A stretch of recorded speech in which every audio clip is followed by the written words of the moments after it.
Welcome to the podcast. We are excited. Today's actually a special one because we are recording live. We are here at actually one of our Business Bubbly events. We have a handful of girls that are here with us as well. And we are, first of all, we are at like the cutest salon. Oh my gosh, ever. This is adorable.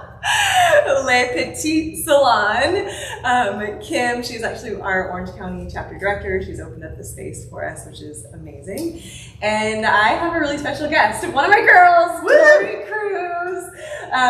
She is not only a good friend, but she is an amazing stylist to major influencers and especially to faith-based Christian women, but obviously she's gonna style any of us girls.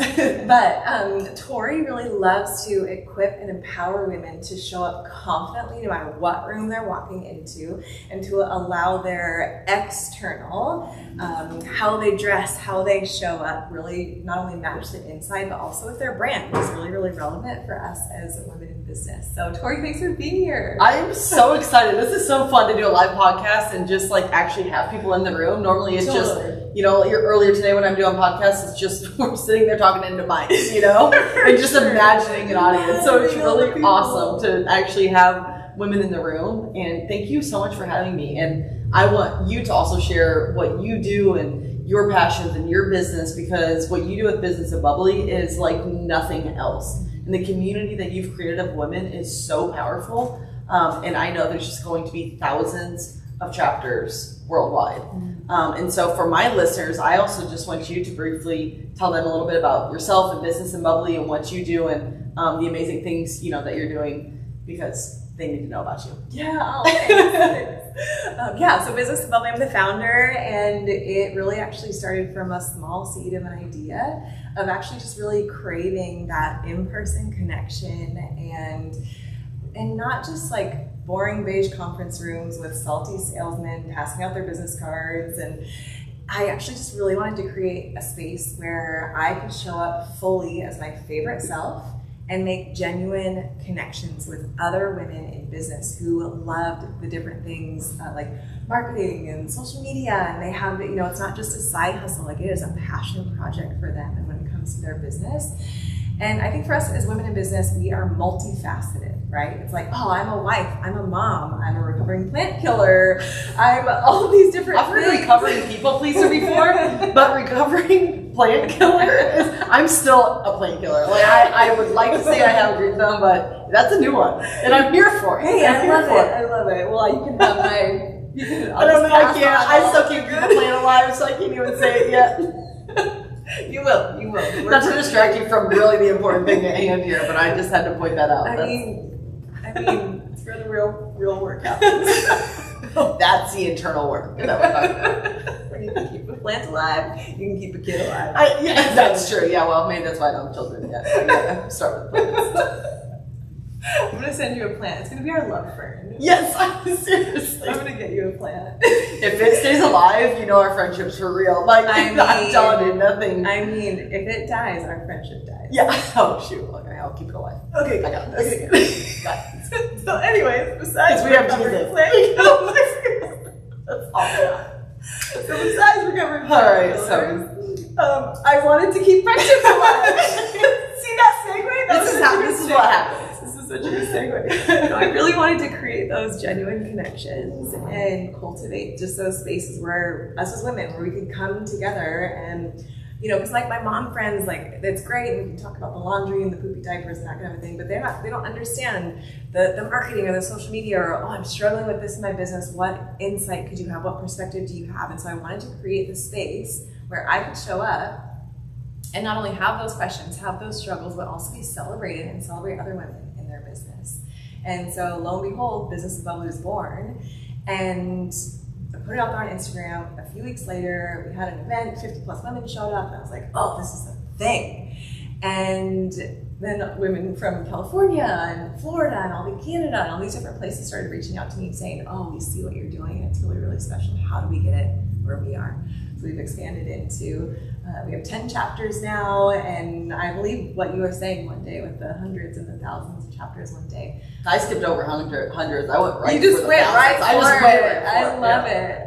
I do. I just see this really huge vision for it because, you know, whether you're a wife and a mom and, you know, a business owner and combining all that, you know, I'm not married. I don't have children yet. You know, I don't have that, but I also, it's still something that's so valuable that every woman needs, that sense of community. And I think we were just talking about it here in this room right before. It's like we need that sense of community. And I think sometimes in business it can get really lonely.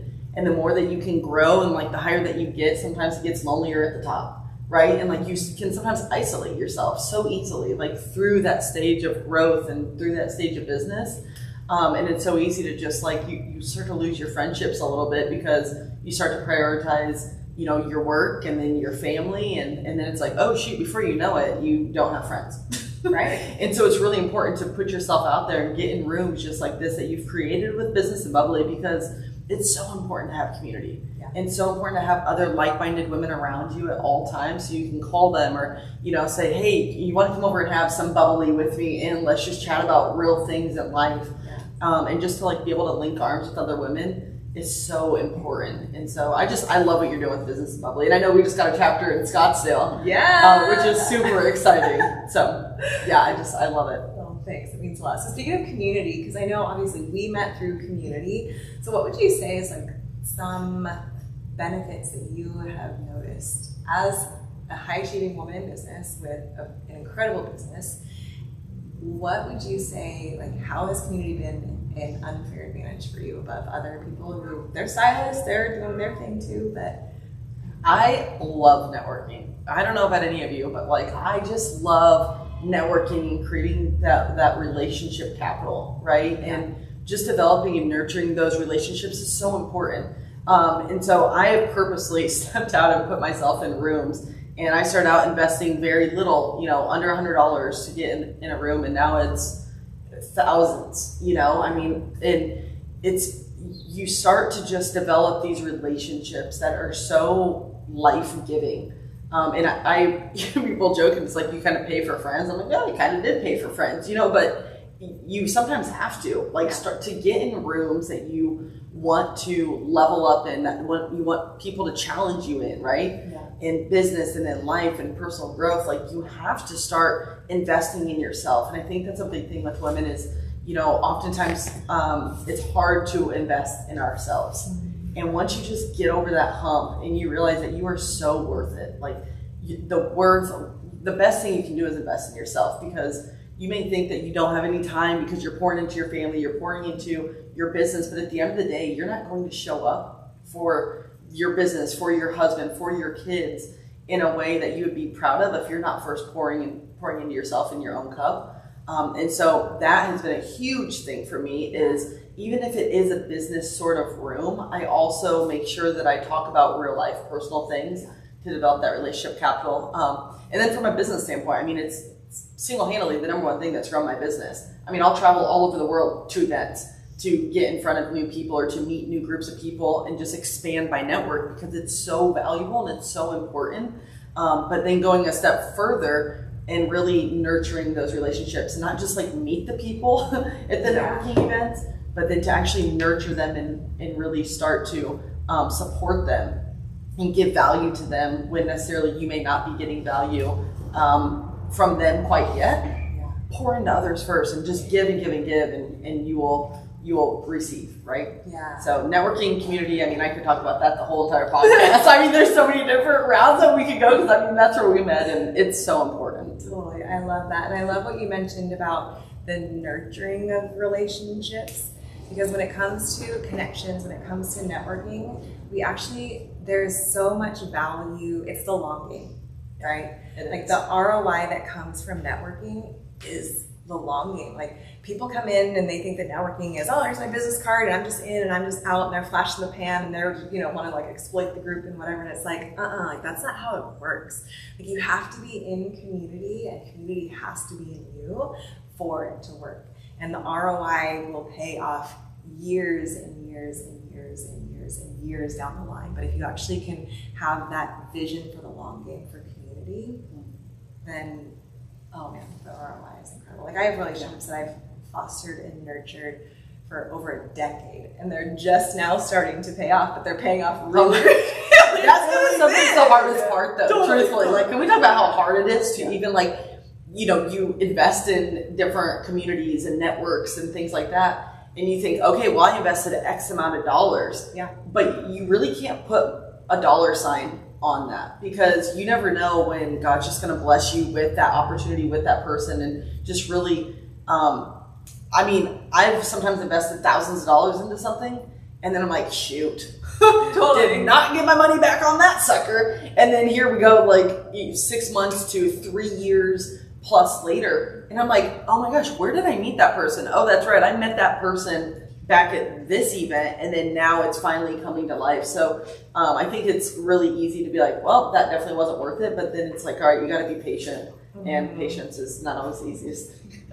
But, you know, especially when you're putting your hard-earned dollars on the line for it, but it's always worth it. It's always worth it. Yeah, absolutely. And you have to like put intention. You have to put effort Absolutely. into it, right? You can't Energy. Just, like, you can't just like show up like it can't be like I'm just like getting this gym membership and I'm never going to the gym and I'm expecting results. It's like, no, you have to actually. Right. It's like, all right, you go got put it there. in work. Yes. Yes. One of the biggest, and I always love sharing this when I'm talking about networking, because one of the best things that I ever did for a networking event, especially like in a really large room, if any of you have ever been to like a really large conference before and you're like, you feel like you're just just a number, right? Like there could be hundreds or thousands of people there and you're wanting to meet people, but you just don't know where to find them. One of the best things a mentor of mine gave to me, and I ended up doing, so I always like to share it, is I was at a Brendon Burchard conference in Austin, Texas. And there were thousands of people there. And I was like, all right, I definitely know there's some really incredible connections in this room, but there's so many people, it was almost overwhelming. Like, how am I supposed to meet the people that I feel like I'm here to connect with? And so my mentor told me, he said, all right, when you get to the hotel where it's being hosted there at the JW, there were 2 different restaurants. There was like a lunch cafe sort of spot, and then there was a nice steakhouse. He said, make a reservation at each of those places for lunch and dinner every single day. It was a 3-day, 4-day conference, something like that. So I walked to the hotel, checked in, went straight to this cafe, booked lunch for every single day. I think it was 4 days. And I booked lunch for 6 people every single day. I literally went to this conference by myself. I live in Arizona. I didn't know a single soul. And I'm like, I'm just going to make some friends and invite them to lunch so we can connect at a deeper level. So I made reservations for lunch, and then I went over to the steakhouse and I made reservations for dinner. And I made up for like 4 one night, 6 one night. I was feeling really audacious with this one. I made it for 8 the last night. I was like, I'm gonna have some friends by the end of this sucker. And so I was like, I'm gonna have friends at this dinner, right? And so so that's what I did. So I went up to the conference, and it actually, like, by being so intentional in setting that really high expectation for myself, I mean, I was like scrambling come like 11:30. I was like, crap, I've not invited anybody to lunch. I did. And we're still like really close friends now. And she's actually in the fashion world too, which is like, she's a fashion influencer. And I had no clue. But it was a very, like, you don't have to do it every single day, every lunch, every dinner. Like, I didn't go, like, I'm a major extrovert, but also like made me feel very uncomfortable too, because I didn't know anybody. So I majorly had to introduce myself. And then I would kind of like gauge. So I'm like, do I want to invite this person to lunch? Do I want to invite this person to dinner? You know, 6 chairs. Yes, you know. And so it was kind of like, you know, speed dating or something. But so anyway, so I did do that, and I ended up, I mean, the last day at lunch, we had 12 people. I think I reserved it for 6 people. Like that we had 12 people who were like busting at the seams. And it was so cool because I invited random people and everybody was so receptive to it. And they wanted to, people are craving connection. Yeah. Craving, especially after 2020. I mean, there's so much Zoom, there's so much virtual things. And people are craving connection. Yeah. And so when I would invite people to this, they're like, oh my gosh, absolutely. Like, I would love to come to lunch. And they're like, who's coming? I'm like, I don't know. You'll find out when we sit down. I don't know who's coming. I just like started to invite people. I stopped counting. I was like, we're going to find chairs. Like, I'll stand. I don't care. Like, let's just bring people together. And it was a really fun networking technique. I met people from all over the world who were there for that conference. And still to this day, are really close friends. And actually, Ali Aruda, who's a part of this event that we're going to tomorrow, she lives up in Canada. And she was one of the people that I met at this Austin event. And here we are in the same, like there's probably 60, 70 people going to be at this event tomorrow that we're attending. And she's one of the people, I just did a podcast with her earlier today. And it's just it's crazy small world. But I met her because I asked one of our mentors, Lori Harder, I was like, hey, you want to join us? And she's like, no, but I actually know somebody here that I think would love to join you. And it was Ali. So all that being said is sometimes you have to step way far outside of your comfort zone, do something that's completely different than what anybody else is doing. And then that's how you meet people. And that's how you're not going to become the best of friends with everybody who I invited. There are more people that I don't stay in touch with than I do. Yeah. But the people that I've stayed in touch with from that have just are quality friends that you can connect with and go do life with. So I share that story. Just it was a game changer. And I would always say, if you're going to an event, at least do it for like lunch or dinner one time. It's so and smart. Just see what happens. It's so smart because then everyone else is also scrambling for lunch reservations. Right, they were. Everybody. Nobody had a plan. There was one time where I was like, oh my God, I love your outfit. Someone that was a fashion influencer. I was like, I love your outfit so much. I was like, this might sound weird, but do you have dinner plans? And she was like, no, let's go. It was so random. I love it. We're still, she's one of my closest friends now, and she also lives in Texas. But yeah, I love it's it. Awesome. Okay, so speaking of showing up in rooms and confidently getting out of your comfort zone, so obviously you showing up in a way that gets you to stand out, that is representative of your brand, of your mission, of where you're going, of the vision that you have for yourself, for your business. Obviously, as a stylist, like that's what you do. So what tips would you say as far as showing up in rooms, whether you know people or not?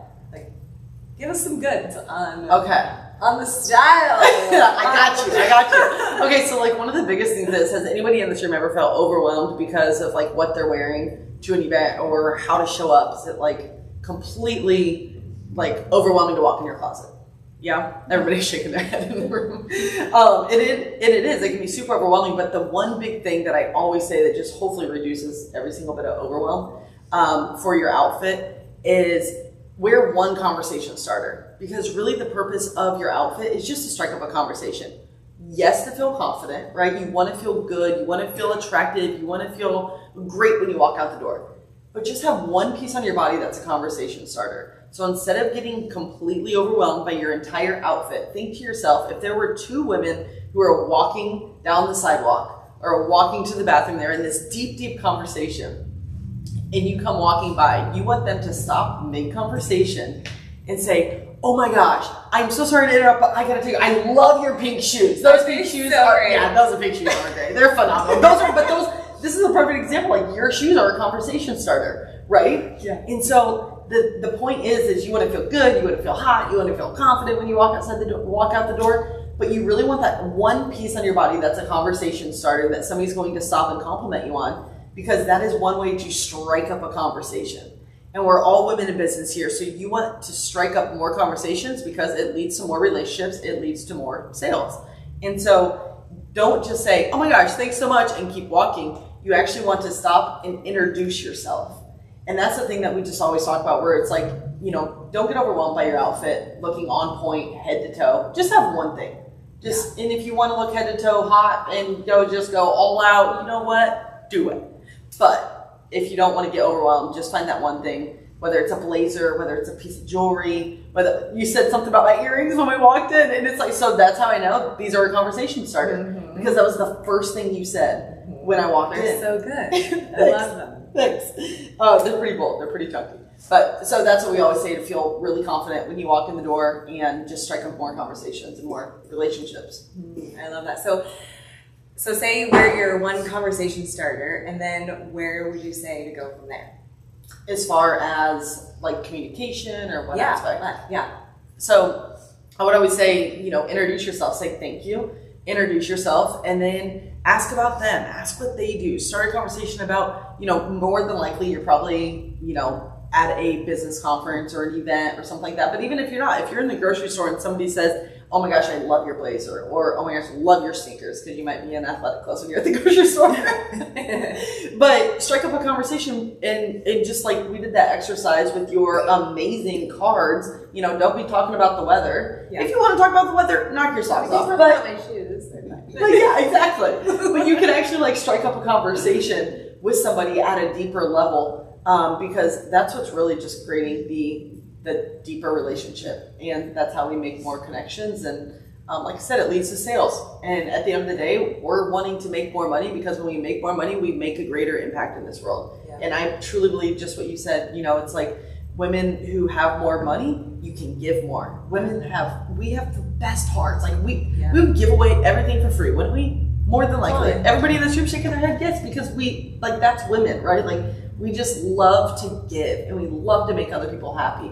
And so that is just like, you know, one of the things that I think a lot of women, and myself included, have had to get over is like, we want to make more money. Ask, because when you have more money, we do great things with it, just like you said. Yeah, I love that. Yeah, one of our mottos is, when money gets in the hands of good women, great things happen. Mm-hmm. And that is so true. I've seen it time and time again. And for us as women, we actually control 80% of the financial decisions in a household.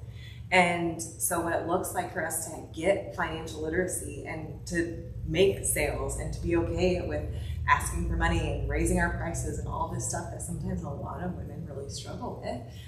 Oh, what happens when money actually gets in our hands? We have really good hearts. We want to serve those around us. We have to get money in our hands, right? Yeah. So it comes from, yes, like making sales and building trust and having those better conversations and getting in the room and connecting with those people that you really connect with and build that relational capital over time. 100%. So I have to ask you, because you're the queen of connections, right? Like you're the queen of creating the few of us. Well, I'm one of them. Yeah, well, we'll just say I'm fine sharing. I can share. I learned how to share in 5th grade. Yeah. Or kindergarten. So one of the things that I wanted to ask you is like, so in a situation like that, if somebody came up and was like, oh my God, I love your shoes, you want to keep that conversation rolling, what would be a question that you would ask somebody just randomly if they compliment you on your wardrobe? What's something that you would ask them immediately without knowing this person, just to like continue the conversation where it's very comfortable and smooth and not awkward? Yeah, well, I love this question. I think it actually stems from, there's almost a precursor to being open to either asking questions or receiving more questions from a conversation starter. And I actually think it comes from the foundation of being okay with being inconvenienced, right? Because a lot of times we are so busy, we are so go. We got like back-to-back meetings and we've got the whatever, and all of a sudden someone compliments me on my shoes and I don't have time for you and thanks so much and I'm on to my next thing. So it actually, in order to have better conversations and to be open to what could lead into like whatever it leads into from my cute shoes, is the willingness to be inconvenienced, the willingness to be interrupted, the willingness to say, ooh, okay, actually, I'm gonna pause here for a minute and I'm gonna have a conversation. And so one thing that has helped me get to that point is to actually leave more space in my calendar and to not be so busy and back to back, right? Because there's actually a difference in being busy versus being effective. I'm not interested in being busy, I'm interested in being effective. I'm interested in not running around like a chicken with my head cut off. I'm interested in like my life being full, not busy. And people might hate this, but actually correct them when they're like, oh, your life is so busy. I'm like, it's not busy, actually, it's full. I say the same thing. I say it too, because people will message me out there, like, I know you're so busy. And I'm like, no, we all have time for things that we want to do. Yep. And our calendar may be full, but it's because that's what we're prioritizing. Yeah. So, yeah. So I think that that's a precursor to being okay with then being interrupted to then lead into whatever question that goes next. But I think back to what you were saying, it actually gets into being a really good listener. And I think when you can walk into a room and you can be the most interested person instead of the most interesting, like, yes, show up in a room, own the room, like show up with amazing energy, be responsible for the energy that you bring into the room. If you have a really bad day, leave your bad day at the door, be responsible for the energy that you bring into the room, right? Because that speaks like more like it speaks volumes. Your energy actually speaks volumes more than what your voice ever does, more than what your words ever do. So be responsible for the energy that you bring to the room, and then be really interested in someone else. And so that's like, oh, like, what's your story? Or one of my favorite questions, and it can be a little tricky, and we actually did it in this room, but it was, oh, what's life teaching you right now? And that's good. It's a good one, and it can kind of mess with people a little bit, because it's like, oh, I actually have to get a little bit vulnerable here. And I like, oh, you're not going to talk to me about the weather, right? Because most of us default to the weather, most of us default to whatever these crappy questions that we have somehow been taught to talk about when we walk into a room. But there was a poll that was done, and it's like 70 to 80% people actually hate those really stupid surface questions that we all default to. And so if we can actually learn what it looks like to ask better questions, and then when we can get brave with our answer, because a conversation is a two-way road, then we can actually create better connection. And so I have a freebie if you guys are listening to this. If you go to businessbubbly.com/questions, I'll give you for free 50 of my favorite networking questions. businessbubbly.com/questions. And it's like really, really great conversation starters. But some of my favorite are like, oh, so what's your story? Or what's life teaching you right now? You know what's interesting when you say that? I'm thinking about, all these events and things like that. Like sometimes we're so used to just talking to other people and not really talking about ourselves either. When somebody's like, how are you? And we're just, you're like, good, and you keep running, and just kind of blow over it. Yeah. But then it's like, whoa, like actually, how are you? And then, sometimes it strikes up tears, right? Because you're like, oh, I don't actually know the last time that somebody has asked me, how are you? Like really, how are you? Yeah. And it can be uncomfortable sometimes, because most of the time we're just used to, right over it. Mm-hmm. But I will say, I always, not everybody agrees with me. 70 to 80% don't agree with me on this probably. But I know people are like, the weather, where are you from, and all that. I actually like to flip it on its head with the where are you from question. I love asking and talking to people about where they're from, because it says something about them. I'm from Scottsdale. This is just talking about, I'm from Scottsdale, Arizona now, but I'm from Iowa.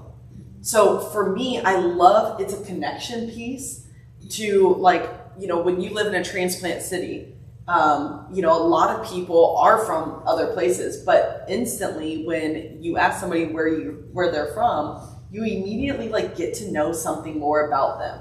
And you can ask them a question piggybacking off of that into deeper about, oh, wow, what made you move here? And then you learn something new about oh, so your family lived here. Okay, so you're a family person. You start to learn more about this. So I don't think it's always that bad when you ask people, and I know we were talking about the weather, that can get a little bit boring, but especially in Scottsdale when it's sunny all the time, we don't really have much to talk about. But yeah. But I do think the other question that always pairs with that weather question, I feel like, is, oh, where are you from? But I always like going deeper with that, because you learn more about people's character, what they value, and a little bit more too, but could be about their business. It could have been because of their job. So I always like flipping that question on its head, because 70-80% of the world doesn't agree with me. No, I love that though. But that you seek out and draw out the deeper information from that basic surface question. Yeah. So it's great. Okay, pause for a minute. Sorry, editors, but is this recording? Is this recording? Because yours is blue and mine's red. Oh, I don't know. I just want to make sure. I talk really loud, but I just want to make sure. I don't know. Are we good? I have no clue. Okay. Once we can push some buttons and figure it out. Is it blue? Blue. Okay. Hey. Hey. We're in business. Now my voice is loud. Okay. Back at it. Technical difficulties. Yeah. Now we're back. We can totally do it. It's fine. I think it's fine. I don't know. If they didn't hear that, well, hey, it's all right. Business Bubbly and the Tori Kruse Show. Charity Majors, Tori Kruse. Good segue. Good segue. Yeah, right. We're back. Okay. I think my mic was off this whole time, but if it wasn't, then It's all right too. Hey, that's all right. Maybe mine will pick it up. And maybe that will pick it up too.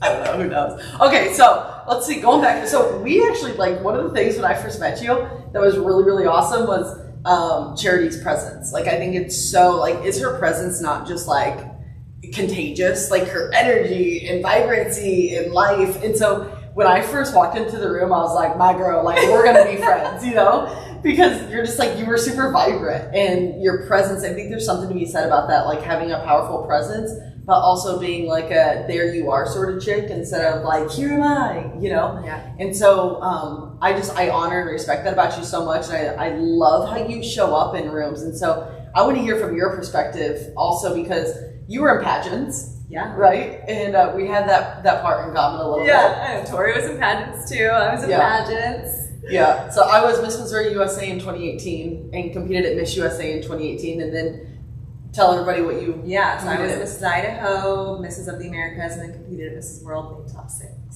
Yeah. World, which was pretty fun too. So. Yeah, that's awesome. Yeah. So we like, when you're kind of in that world of pageantry, there's a lot of, I mean, it's a lot about your presence, right? Like, you're a lot external image, but it takes a lot of internal work to get to the point of competing at the national and, you know, international level. Yeah. But I think there's a huge part about like your presence and poise. And so why don't you talk a little bit about that? Like, I'm sure you knew because you were in the Mrs. division, right? Mm-hmm. So you probably had a lot of that like poise. Like, where did your like poise and presence aspect, like where did you learn the importance of that? It actually came before pageants. Pageants was almost this, I guess I would say like environment that I went in to almost in a good way test the personal growth that I had done before. And I had an interesting journey in pageants because I actually dove in, I won like boom, boom, boom, like right away. I was in it for 3 years and then I was out. But a lot of people, and they call that in the pageant world like a black horse. But I came in because a lot of women, they try for years and years and years to try and win these different titles. But I had actually done a lot of personal growth and done a lot of the internal work beforehand, so that all of a sudden, like, oh, when we're put into pressure situations, what's underneath is actually going to come out. And I think a lot of times, especially when we walk into rooms like this. Wait, hold on a second. What's underneath, when we're put in pressure situations, what's underneath is what's going to come out. Yeah. Write that down. Somebody needs to meme that, all right? Yeah, that's really good. That's why I had to repeat it. I'm like, wait, we can't skip over that. That was really good. Thanks. And so it's like, oh, okay, the internal work that I've done, when I'm put under stress and I'm put under pressure, whatever that looks like, oh, that's going to come out. And so I heard this before. One of my mentors, she said that actually either lack of confidence and a feeling of not enough, or, oh, I don't have what it takes, those are actually just unanswered identity questions. And when we are solid in our identity and who we are and whose we are and what we stand for and the mission that we're on, you can actually show up fully into a room and not feel insecure. And my heart, one of my personal missions is to actually build big people, right? So big followings, big whatever, lots of downloads, all that thing. I'm actually more interested in like those, sure, like those are nice fancy metrics, kind of like monopoly money, but well, you're impacting more people when you have the numbers too, but yeah, and I'm actually really interested in building big people. Yeah. And what it looks like is being able to walk into a room and stand next to giants without feeling insecure. Mm-hmm. Right? And a lot of that comes from that internal game of answering the identity questions of, oh, who am I? What am I here to do? Why am I here? What mission am I on? What have I been called to? What am I created for?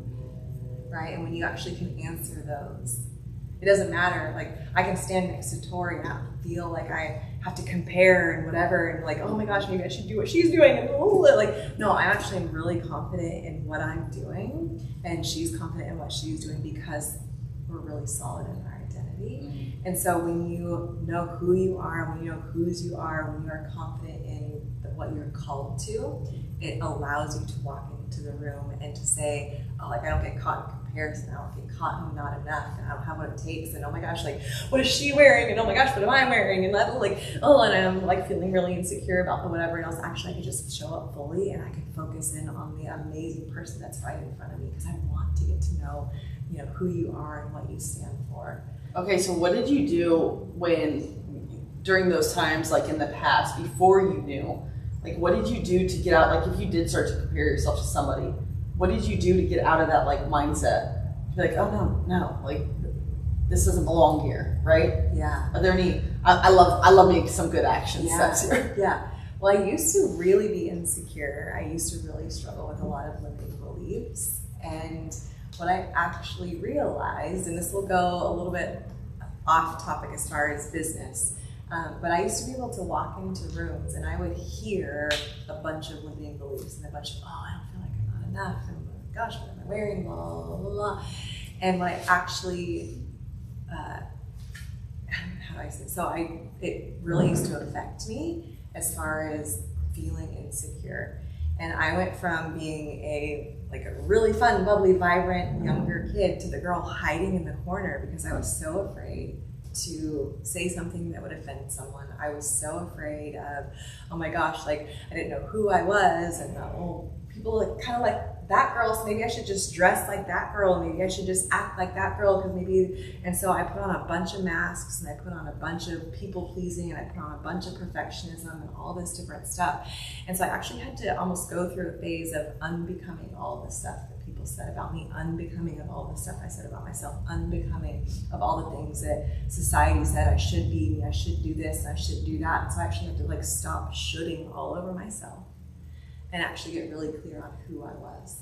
And for me, as a Christ follower, I know the Business Bubbly podcast isn't faith-based, I know yours is faith-based, but for me, I actually had to really understand who God called me, like who He had made me to be.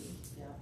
And so for me, it actually went, it took going to the one that created me to know what He created me for, to be confident. Right? And so all of a sudden when I got my identity, when I started to know who I was and whose I was. Game changer. Game changer. Yeah.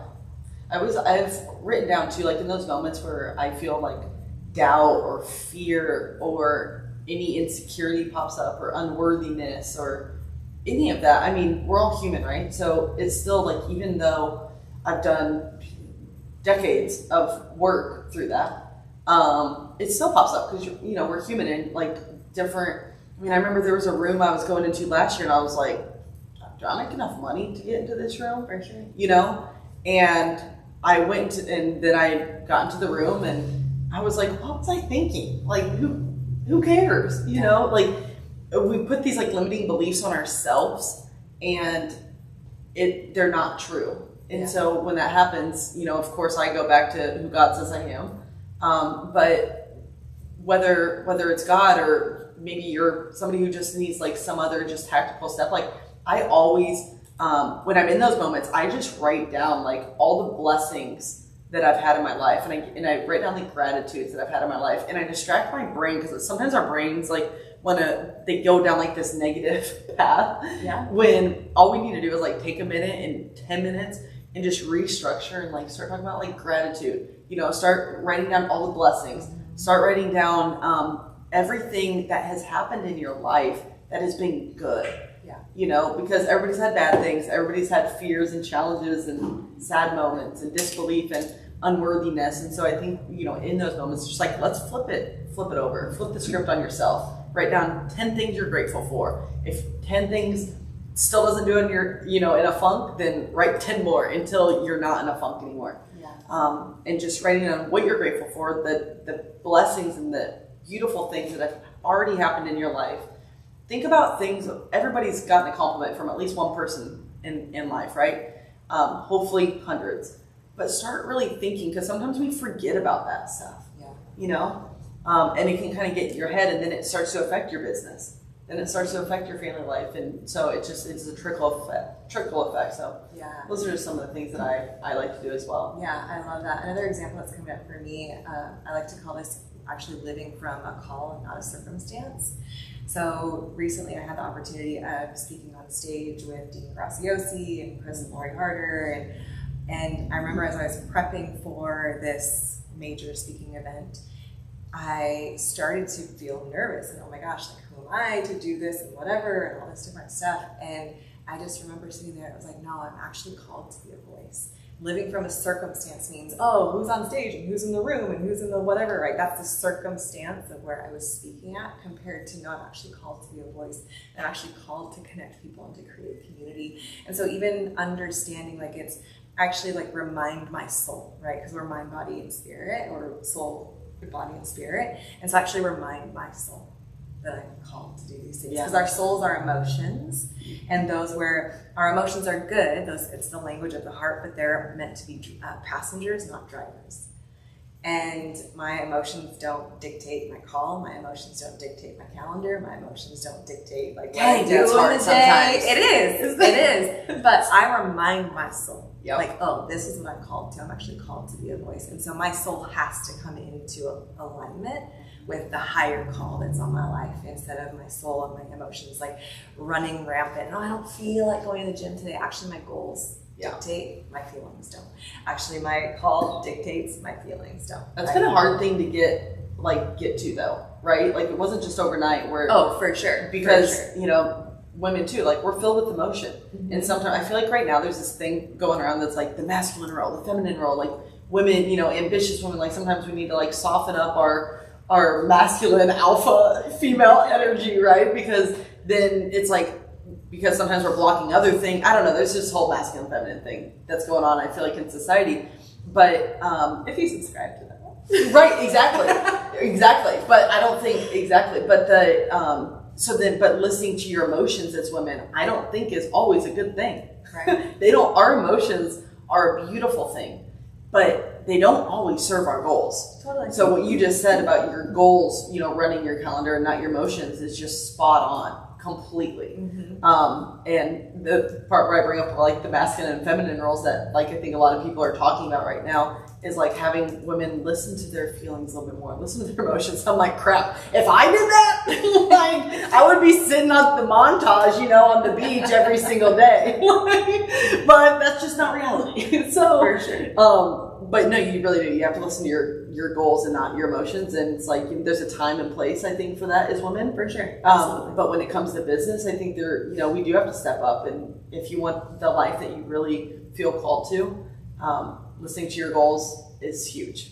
Yeah. So I love that you bring that up. I also thought of something when you were saying that just kind of like popped in my mind was, I think sometimes a lot of women think like, you know, who am I? You know, like kind of what you're just saying, speaking, but you know, Instagram, the social media world right now, it's like, oh my gosh, I don't have that many followers. Like, I'm not impacting anybody. I'm telling you what, you're impacting the person who is checking you out at the counter at the boutique that you're shopping at, or the grocery store. You're impacting that person. So how you show up, it doesn't matter if you have 2 followers on social media. I don't care if you have 100 or if you have 100,000 or 1 million.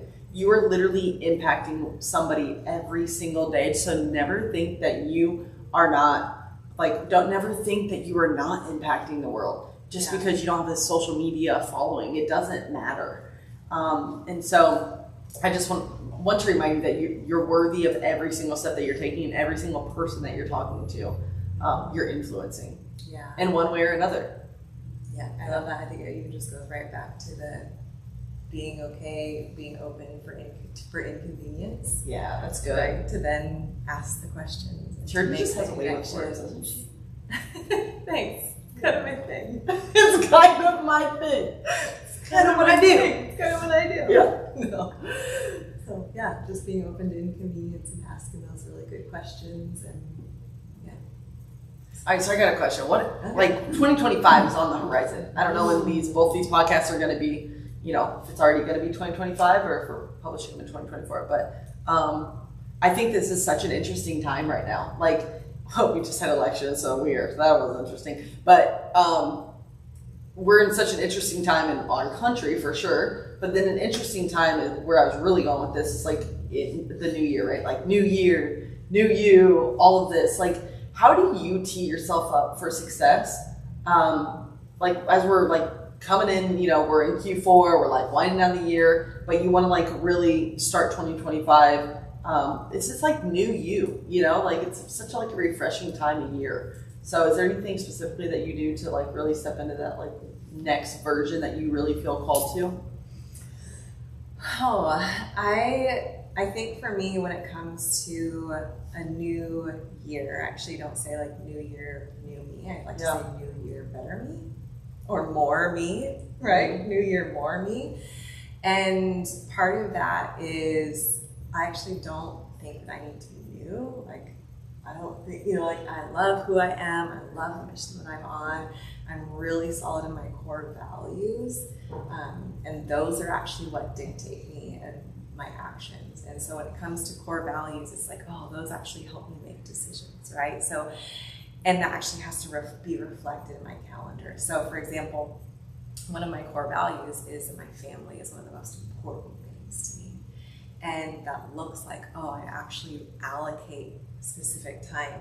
Are there seasons where it's a little bit busier and, like even like this weekend, is it a little bit more business compared to a little bit more family? Yes, my family's here with me on this trip. And this is a little bit more of a business trip, so there are seasons of that. But my family actually, I'm not willing to build something or to grow something that will leave them in the dust. I'm not willing to build something that will plow them over. I'm not willing to build something or to put energy and effort into something that does not keep the first things first. And so it's like, okay, I take a look at my core values and like who I am, what I'm called to do.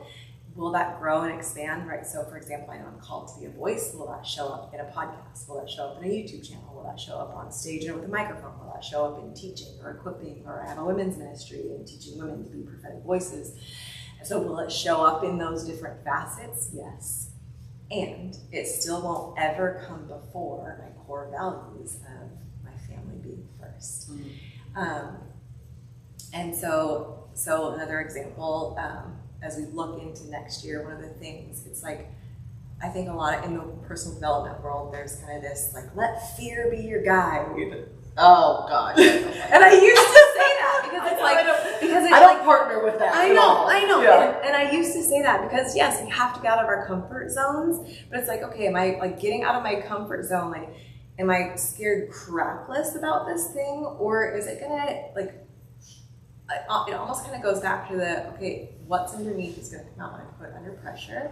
So what do I want to come out intentionally in this next season? Like, what is being drawn out in me in this next season? I also do, from a faith-based perspective, I have, it's called God's Plan for Your Year, and that's actually is what I don't like plan and pray anymore. I like make my own plans and then just like pray over it one day that God's gonna just like bless it. I actually get God's plan for my year, and then I partner with Him in that. And so actually that's how I plan my events. That's how I plan like when my next book is coming out. That's how I plan a few different things for my next year. One of the things that I am challenging myself in is a TED Talk for 2025, which would be really fun. This. It doesn't make me nervous to do it. It's more so because it's so short and I have to be very easy, but it'll be good. Yeah. That's interesting. I always love hearing that. Isn't that so interesting, right? Like when you hear like going into a new year, thinking of like how different people, especially high achievers, like other people who are like, all right, 2024 is pretty good, right? Like, and then like, let's just make a couple different tweaks. And then there's, people like kind of, what you were just saying, where it's like, if there's what we do now actually shows up in Q1. Right. Yeah, exactly. Right. And I don't think I understood that for a really long time when it came to just personal or business. But now it's like, okay, I learned that in pageantry because it was 8 years before I won. I competed 6 times, but I trained for 8 total years. Yeah. And so that wasn't when I was placed in semifinalists, and every single year, like year after year, I was like, what in the world am I doing wrong? Like, why am I not winning this thing? I'm going to be too old pretty soon. I'm going to age out. Yeah. I'm like, they're either going to crown me or I'm going to age out. Like, I'm just not giving up, And then thank God I ended up winning. But it was those years where I was like, what am I doing wrong? Like, why am I not getting to the goal that I want to get to? And it's starting to become like super frustrating. And then I was like, oh, I forgot I have to train all year. Like, I have to do this. I have to be Miss USA. I have to be Miss Missouri USA before I was her. Oh, totally. And so like becoming that person right now. So like, I just encourage anybody listening or anybody in this room, like if you're wanting to become this certain person in 2025, start being her right now. Yeah. Like I'm talking when you step outside of this door, when you turn off this podcast and, start being that person immediately, because then you are actually going to be her. And in the new year. Yeah, and it's those actions that you take that actually give you the confidence to embody what it is that you're stepping into. And even one of the things that we look for with our chapter directors is, are they already building community? Are they already the gatherers? Are they already, people who are want supporting women? And when I worked in corporate, one of the things that we did within culture, and I would help companies develop their different employee wellness programs and different things like that, we would have what's called a readiness to change questionnaire. And so say if someone came into an employee wellness program and they applied for it, and they had 50 pounds to lose, but they were just still sitting on their couch and smoking cigarettes and eating donuts and not doing anything to change, they're not ready and willing to change. But if someone applies and they got their gym membership and they're maybe walking around their block and they're doing a couple even minor things that show that they're willing to change, we accepted them. Yeah. It's because we actually have to get to a point where we're willing to take action. And so what's that point for you? What are you willing to take action on? What's either the pleasure or the pain that you need to move away from or towards from to get you to move into action? But it really is that same, it's that concept of, okay, if I know I'm meant to be a voice, or I know I'm meant to be an author, I have to write. Yep. Right? It is, this whole, you just nailed it completely. That's exactly what I did. And then I won the next year. Yeah. Because I placed first runner up, and I was like, what's going to get me over the hump? Yeah. What's going to do it? And so I moved out to LA, and we're in Orange County right now filming this, but I moved out to LA and Airbnb hopped for 8 months, and I wanted to be a sports reporter at the time. So I'm like, here I am sitting in the Miss Missouri interviews every single year telling them, because they're always like, all right, what are you going to do if you're Miss Missouri? And I'm like, I would tell them what I'm going to do, but it just hit me after I placed first runner up. I'm like, oh, I have to do it. And so, but nobody else was doing it. We were just, all of us contestants, like all 50 of us, 52 of us, we were just like telling everybody, hey, this is what I'm going to do when I win, but nobody had the proof. And so it's something just like a light bulb moment, and I was like, all right, done. I quit my sales job in St. Louis. I still had my residency there. I got Airbnbs in Los Angeles and Airbnb hopped. I created my own at-home sports reporting studio. Nice. I would watch the sports games on, I don't even know if you know this story. No, I love it. And so I was like, all right, how am I going? I have no experience in the sports reporting world, but I keep telling them like I'm going to be a sports reporter. And so I was like, I researched, New York and LA were like the top places for sports reporting. Moved out to LA. I built an at-home studio. You guys, I seriously went to Party City, and I got some fake turf because I love football. Yes. This is why we're friends. Yeah, it seriously is. Like, this is really turf. Maybe I should get you the plant that is our love child, our fern, fern, but it will be turf, and you'll never have to. That's it. That's the kicker. This is our friendship class. I was still kind of nervous about this live plant thing. So I did. I went to Party City right when I moved to LA, and I got a fake turf. I got a basketball hoop, and I put it up on the wall. And I already had my golf club, so I'm like, I would sit there in my living room, and I would watch the football game, and I would take notes. And then at halftime, I would go do my hair and makeup, put on my heels, put on my dress. And then after the game was over, I would step right over, here's my living room. I stepped right over here to the left to my at-home studio on my turf with my heels and my dress. I created a brand called Highlights and Heels, and I made an Instagram handle, all this thing. Is it still active? I think I still have it, yeah. My company was named, now it's Tori Kruse Enterprises, but my company, when I started my business after Miss USA, was called Highlights and Heels. I love it. Yeah. And my sports reporting brand was Highlights and Heels, and I'd be like standing on my turf in my living room and at my Airbnb, and I was like, reporting live, this is Tori Kruse with Highlights and Heels, reporting on the Falcons versus the Chiefs, and I would like give sports highlights. And then I put it all into iMovie, and this was the funniest part, was that back then I had no idea. This was 2017, so it's crazy how much can change and evolve. Yes. But I didn't know to put my phone, because I'm recording it all on my phone, I didn't know to put it vertical or horizontal. So I didn't even pay attention to it. So some of my videos were vertical, some were horizontal. Nice. I don't know if you know, but if you're listening to this or, in the room, make sure it's horizontal. Because otherwise you have like black space on the side, and yeah. If you're ever on your phone doing any sort of video, make sure it's horizontal. So I had a mix of both, and I'm doing all these sports highlights like basketball, golf, football. The Olympics were going on then, And I remember I put it all into iMovie, and I sent it off to Fox Sports, and I was like, I'm gonna be a reporter on Fox Sports. I ended up getting an interview with the hiring manager at Fox Sports, who hired Aaron Andrews.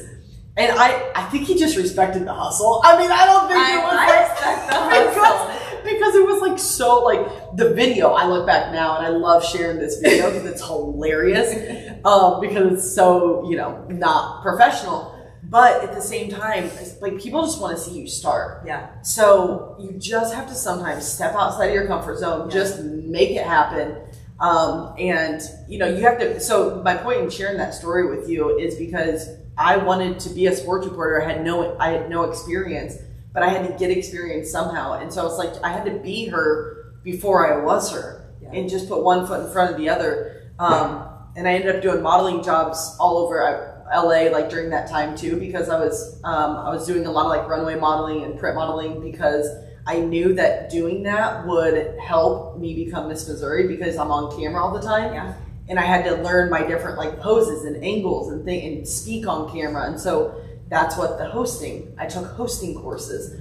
So the reason why I tell you this whole LA journey is because I came out to LA to become her before I was actually Miss Missouri. So then I knew I was like, flipping this to your guys' story. If you're wanting to do something, if you're wanting to become someone, start thinking like, what are the skills that you have to learn in order to be that person that you're desiring to become, and go find them and go start doing those skills. Because then when I came back and competed for Miss Missouri, I ended up winning that year, and I had this new sense of confidence about myself, not in an arrogant way, a new sense of like, oh, I've already done this, you know. So then when I was speaking about it, so when you guys are all speaking about like, you have this huge dream, you're going to gain this just undeniable confidence in yourself because you've already done it. So then once that dream gets there, once you do win or once you do achieve that goal, you're going to be like, oh, I've already been here before. Yeah. It's because you've done it.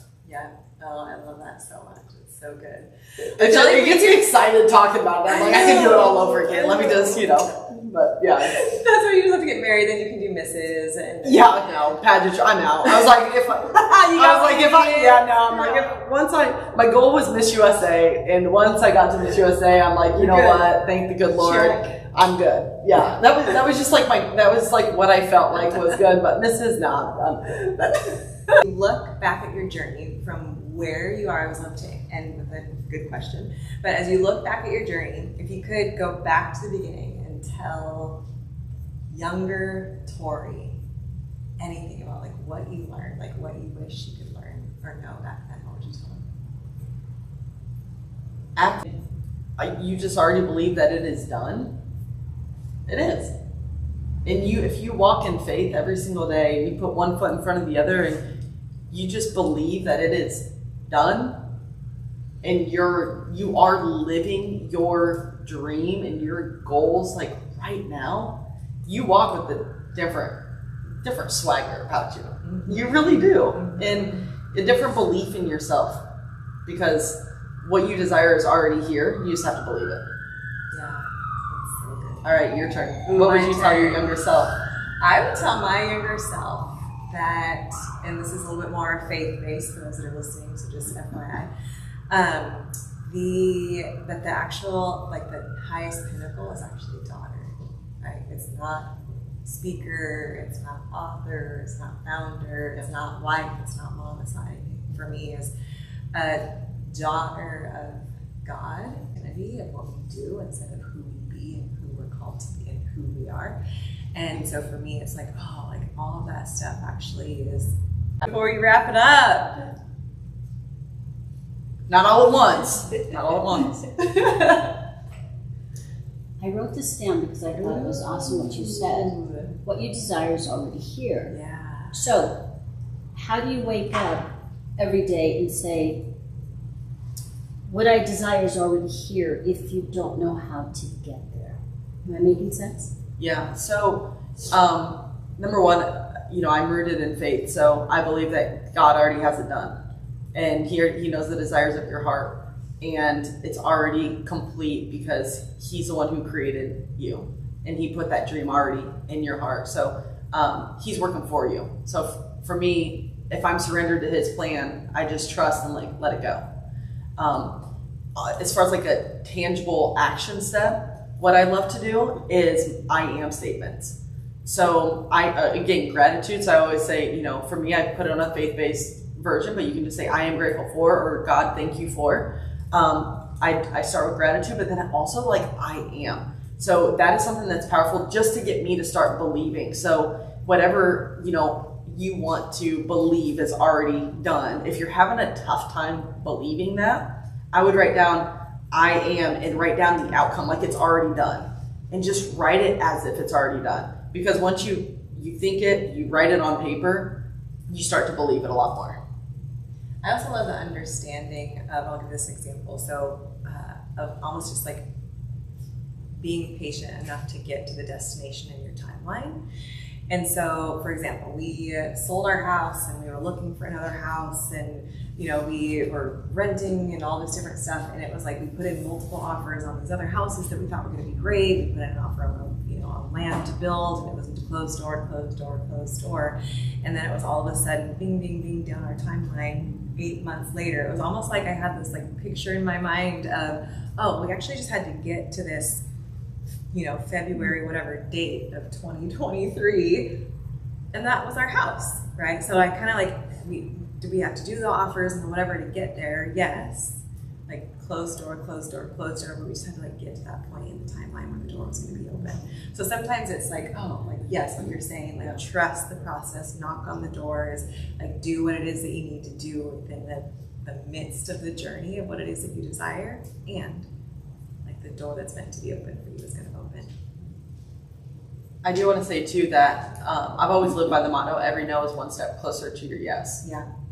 So every single no that you get, instead of getting like super discouraged or really down, just be like, whew, thanks, got that one out of the way. Now I'm one step closer to my yes. Yeah. So good. Any other questions?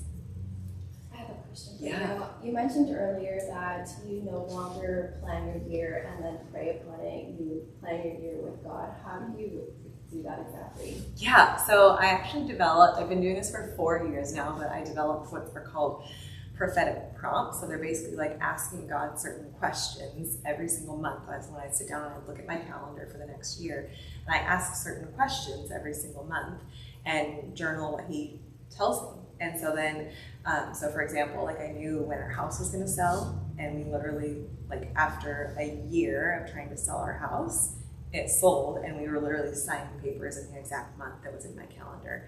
And so it was like a season for it. And yeah, so it just, I asked certain questions. I'm actually hosting a workshop on the 20th and leading people. And so then all of a sudden, like for another example is I do ministry events with faith-based women, and the sign that he gives me when it's time to do some of those events are rainbows and balloons, because that's the brand of it. And so that's when I know, okay, perfect. April is a meant for more ministries event. And I just want to piggyback off that too. So I remember there was a time where I was like, well, how like do you know the signs, or like how do you hear, or, you know, see the signs?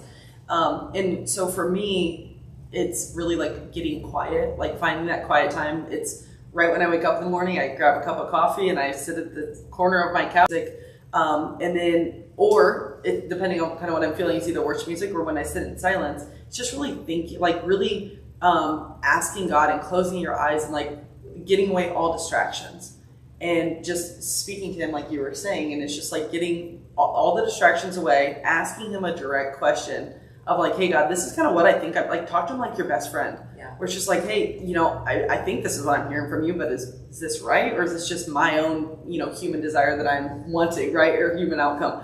So I'll just be like, is this from you? If so, like, can you show me a vision of like a sign that I'm supposed to be looking for to your mind, like the vision? For me, it's been like, I've been praying about moving to Texas, and God showed me a cowboy hat. Like that was the first thing that came to mind. And so I was like, all right, I think it's a cowboy hat. Cowboy, like if I see a cowboy hat, does that mean I'm moving to Texas? You know, so like this is like layers deep, but think about that like image that like God, like just ask God to like reveal an image to you or speak to you in some way, and just see like in the silent moment like what he says in your mind, and just listen to it and then go from there. So I think sometimes it's like always, it can be challenging to be like, well, how do you hear? Or, how do you know it's rainbows? Or, We're definitely hardwired to recognize and respond to how God communicates. And we can be hearers, seers, healers, or knowers. Great with, I know, that's why I'm single. Shoot. I mean... She's like, that's a whole other podcast. We gotta go through therapy for that one. But we could be seers, so that's like if you have a really vivid dream life, or if you could just get like flashes of pictures in your mind, or something like if you're reading something when they're speaking or they're like sharing something, or something really gets highlighted to you, you're like, oh, like this is really standing out to me, and when I'm listening to it. And then knowers, those ones are like, you don't know how you know, but you just know that you know that you know. And so we can, when we start to understand that those